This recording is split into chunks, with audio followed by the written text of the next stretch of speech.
February 25th. Truth or consequences? Genesis chapter 21 verses 9 to 11 says, And Sarah saw the son of Hagar the Egyptian, whom she had borne to Abraham, scoffing.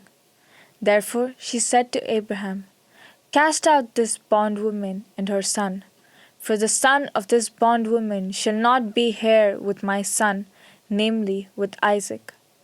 And the matter was very displeasing in Abraham's sight because of his son. Solomon Garcia of Huntington, New York, was crushed to death by a 600-pound safe he apparently was trying to steal. Suffolk County Police Lieutenant John Gierasch said that the young man was trying to move the iron safe down some stairs of a real estate and insurance company office when it slipped. A maintenance man found the body under the safe at the base of a first-floor staircase. When we violate God's truth, His word, consequences always result. Sometimes those consequences are tragic. Abraham discovered this. In his hurry to make God's promise of a son come true, he agreed to take Sarah's servant, Hagar, as a substitute wife. The child born from that union, however, was not God's intended heir. When Isaac, the son of promise, was born, a rivalry developed that eventually caused Sarah to demand Hagar and her son leave the house.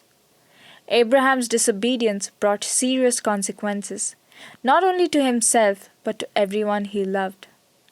Only God's intervention prevented a tragedy. Genesis chapter 21 verses 16 to 19. When we fail to obey God's truth, we can expect consequences. This is not because God is out to get even. Instead, it's because God's truth protects us from situations that will harm us. When we trample down those protective fences God has set up in His Word, we end up experiencing the evil from which those fences were created to save us. Take God at His word. The scriptures can keep you from harm. Refuse to violate God's truth, either by running ahead or lagging behind His will for your life. God's truth will keep you from the consequences.